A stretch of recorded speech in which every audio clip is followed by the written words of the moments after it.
If you feel like you need a change in your life, either you're tired or bored of what you're doing right now, and you just know that there's something better out there, something more purposeful for you, you need to listen to our next guest. It is Kim Powell. She's the owner of Woodhouse Day Spas, and also she is a new author out today. Her new book, The Passion and Purpose Project. This is Charleston Women Podcast, where you can meet like-minded, strong, independent, professional, and inspiring local women. This is Charleston Women Podcast. And now I'd like to welcome to the Charleston Women Podcast, Kim Powell. Kim, thank you so much for joining us today. Thank you for having me. I'm excited to be talking to you today. Well, normally we introduce you as the owner of Woodhouse Spa, but now you have a new title as author, and your new book, The Passion and Purpose Project. So exciting. Have you been working on this for a long time? I mean, embarrassingly, yes, I have been working on it a really long time. This started about 4 years ago, and it was meant to be sort of a quick project, and then life, spas, COVID, everything sort of a marriage of a child, got in the way. But in a way, it's been sort of nice because it's allowed me to incorporate a lot more into the book, because a lot has changed in my life over the last 4 years. So yes, it's taken a while, but it's been kind of a good thing in the end, I think. All right, Kim, I feel like everyone in Charleston knows you, but a lot of people probably don't know all the details. I love your story that you have created this, for lack of a better word, I'm going to say empire. You've grown very rapidly, but later in life, am I right? Like, you raised your kids first, and then you really went all in on your own business and your own projects. Yes, it's true. I moved here in 2014. I was 45 years old, and my kids were 2 in college, 1 going into freshman in high school. And I just decided that I needed a chapter 2, and I wanted to do something I was really passionate about. And I think, you can change your life at any age. And I think change is good. I mean, you and I've had this conversation before. You've made changes. Change is not necessarily a bad thing. I think people are just a little afraid of change. But at the end of the day, change can be a really good thing. And for me, it was. And I have just loved my time here in Charleston and my second act, so to speak. Your second act. I love that. When you first opened Woodhouse Day Spa in Charleston, I feel like we didn't have something like that. Is that why you found a hole in the market, that we really needed this luxury spa? Yeah, I mean, I think I was a guest at Woodhouse in Dayton, Ohio, where I am 3rd generation and spent the first 45 years of my life, fellow Buckeye over here. Yeah. And so one of the things I was so impressed with Woodhouse when it came to Dayton is it was sort of this like luxury hotel spa experience, but without the hotel or hotel prices. And I thought they filled such a huge void in the market, and I was a huge fan. So when I moved to Charleston, I was just simply hoping to find another Woodhouse to call home. And unfortunately, there wasn't one in the state of South Carolina, which then got my wheels spinning. All right. So you did that. You have a couple locations now, correct? That's right. We opened Franklin last year in Tennessee, and we will open Savannah this fall. And then, of course, we have our 2 Charleston locations, our flagship in Mount Pleasant, and then downtown Charleston as well. So, Kim, I have to ask, when you're busy opening spas all over the Southeast, where do you have time to write this book? Well, that's a great question. At night, I do a lot of work in the evenings and in the morning. So I'm lucky to have a really good team. As we've been growing these Woodhouses, I've been able to add a little more layers to my management team. So they are really the heroes who run the spas. And I'm here to help support them and the growth and scaling of the spas. So I have had some time over the years to, work on weekends and evenings to try to write this. Well, I can't wait to read it, because I know you have become such a leader and such a mentor for other women in this community. And there's only one Kim to go around, right? So now we have your book where we can gain all your knowledge and all your insight. And I know within the book, you have your future funnel. It's kind of the framework of everything. Tell me more about how this works and what we're going to learn by reading it. Yeah, so I have been blessed enough to be able to be asked to be, on a few boards and be in a few mentoring programs. And I tended to get a lot of the same questions, and people sort of looking for direction in the same sort of framework. And so I began to visualize this funnel where, we could work through, questions and subject matter and sort of eliminate things that people don't want to do, or to gain knowledge on actually what they're able to do and what's within their reach, and what kind of support they have, et cetera. So I created this proprietary funnel. It's called Your Future Funnel. And I take the reader through 7 steps in the future funnel to sort of help them. It's called a project because it's meant to be a project for the reader. So the reader will go through the future funnel and they'll go through each step, and they have a little bit of homework at the end of each chapter to help design the life that they are meant to live. Podcasting has exploded in popularity, especially local podcasts. As of 2022, 62% of Americans have listened to a podcast. 38% have listened in the last month. 26% in the last week. The podcasting audience is booming with no signs of slowing down. Call the podcast hotline to be featured on these podcasts or to receive information about podcast marketing. Call 843-530-0403 or visit carolinapodcasts.com. You're listening to the Charleston Women Podcast. So you're working along with you as you read this, going through the funnel. The steps: desires, aversions, lifestyle. Is it metrics, preparation, action, and legacy? Do I have them all right? Got it. You got it. Can you just walk me through briefly? Can we start with desires? Let's say, yes, I'm one of your projects. I'm like, yes, absolutely. I want to do my act too. So how does it work that we start with desires? Yeah, it seems really simple, but you would be surprised how many people don't consider some of the simplest things, including myself, when I decided to change my whole life around. But the first thing is desires. So that's very simply, what do you want to do? But a lot of people they'll say, I love so many things. How do I decide? So this chapter will really help you go back to your inner child. It'll ask you, what do you do when you're alone at a cabin in the woods for a couple days? What would you naturally like to do when no one else has constraints on you, right? Yeah. So it's just, what rings true for you? What is your passion? What do you really love to do?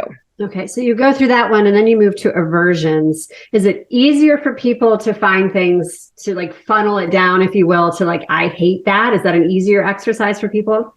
Yeah, it is. But it's funny how interesting. Sometimes people are completely out of alignment. They'll say they want to, let's say, I don't know, own a restaurant, and yet they don't want to work evenings or weekends or holidays. So sometimes things are just a little incongruent. They will end up sort of shifting. So we like to say, what do you definitely know you don't want to do? Do you want to work weekends, holidays? Do you like getting up early? Do you want to work late at night? Do you want to travel?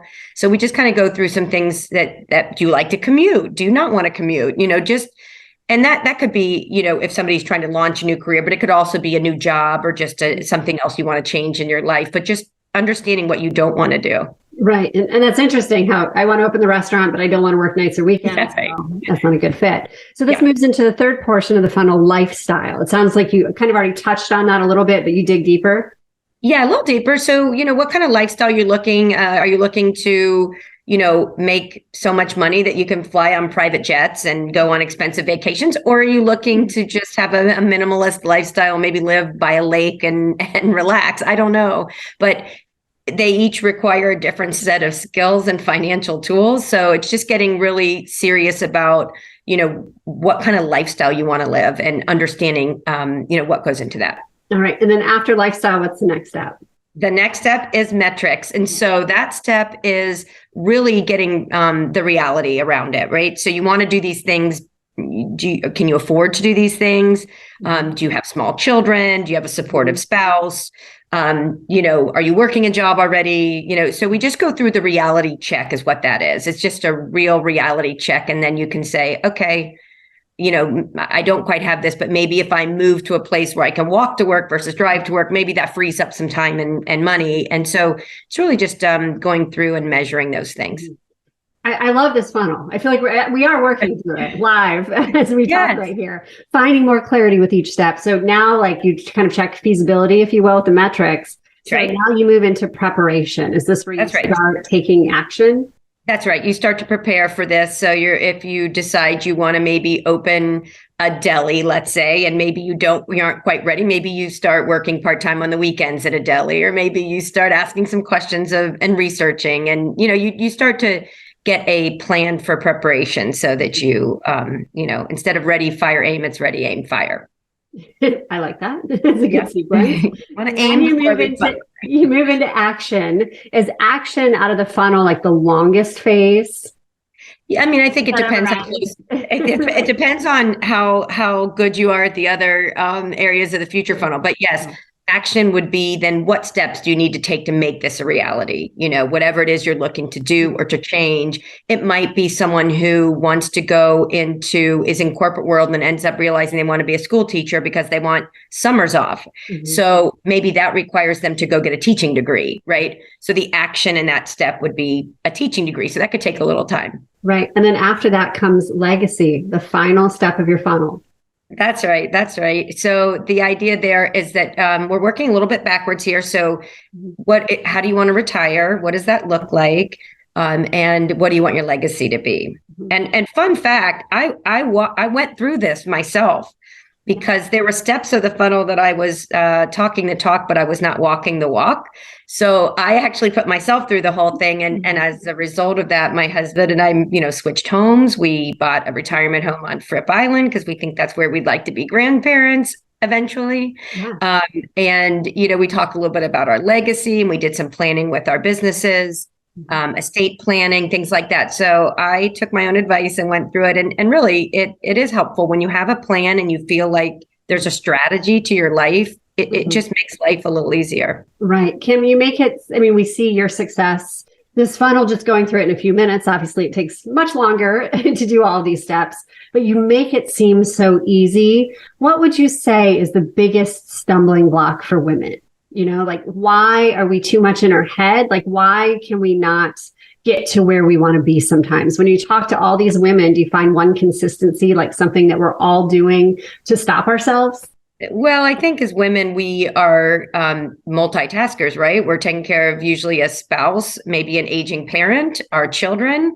We're putting ourselves last, and we're not really considering the fact that we have passions of our own. And that's really the best example we can give to our children, is to live our best lives so they can see and emulate that, and they want to live their best lives. But as women in particular, I think we put everybody else first, and it's scary, and you don't want to take away from your children.